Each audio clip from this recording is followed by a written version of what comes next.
Welcome to Tamil டாக்கிஸ்.net. இன்றைக்கி நம்ம திரைவம்ச நிகழ்ச்சியில் இயக்குனர் நிதிஷ் சகாதேவ் இயக்கத்தில் வெளியே வந்திருக்கிற தலைவர் தம்பி தலைமையில் படத்தை பற்றி பார்க்க போகிறோம். இந்த படத்துடைய கதையை பற்றி பார்த்தோம்னா, படத்தில் ஹீரோ ஒரு சின்ன கிராமத்தில் கவுன்சிலராக இருக்கார். அந்த ஊரில் நடக்கிற எல்லா பிரச்சனைக்கும் அவர் தான் முன்னே நின்று செய்கிறாரு.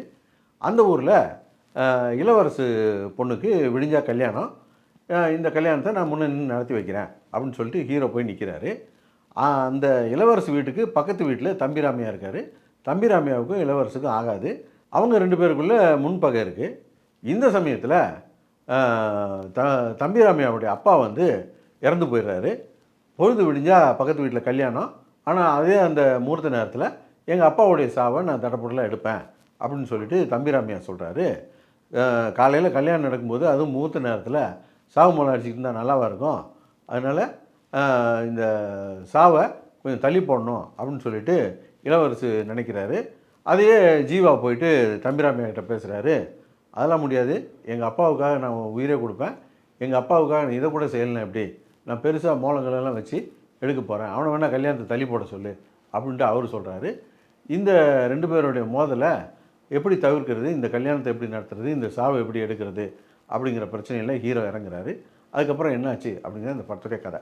இந்த கதையை கரெக்டாக ஸ்டார்ட் பண்ணிட்டாங்க. ஆனால் அதுக்கு மேலே இந்த கதையை கொண்டு போகிறதுக்கு இவங்க சரியான ஒரு திரைக்கதையை பண்ணலை.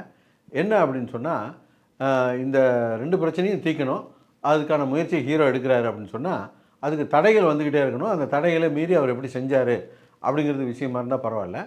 இதுக்கு தடை செய்கிறதுக்கு திவாகர் கேரக்டர் உள்ளே வருவார், போட்டி வேட்பாளராக இருக்கக்கூடியவர்.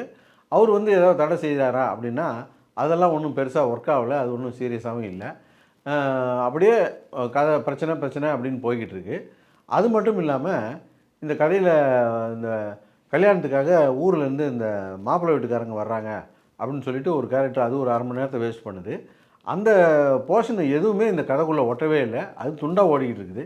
அது மட்டும் இல்லாமல் ஒரு கல்யாணங்கிறது பேசி முடித்து ஒரு குறிப்பிட்ட நாளில் நடத்துவாங்க.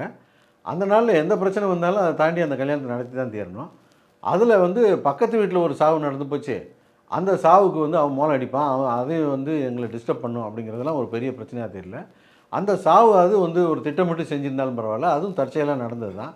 என்ன இவங்களுடைய முன்பகையை வச்சுக்கிட்டு அந்த நேரத்தை அவர் விட்டு கொடுக்க மாட்டுறாரு. ரெண்டு பேரும் ஒரே நேரத்தில் நடத்துவேன்றது தான் இதில் பிரச்சனையாக இருக்குதே தவிர இது ஒரு பெரிய பிரச்சனையே கிடையாது. ஆனால் படம் பூரா பிரச்சனையை தீர்க்கிறேன்னு சொல்லி சுற்றிக்கிட்டு இருக்காங்க.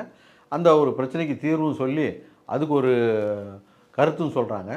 யூடியூப் ஷார்ட்ஸ்ல 3 நிமிஷம் வரைக்கும் தான் வீடியோ போட முடியும். முழு வீடியோவை பார்க்க சேனலுடைய பேருக்கு கீழே இருக்கிற லிங்கை கிளிக் பண்ணுங்க.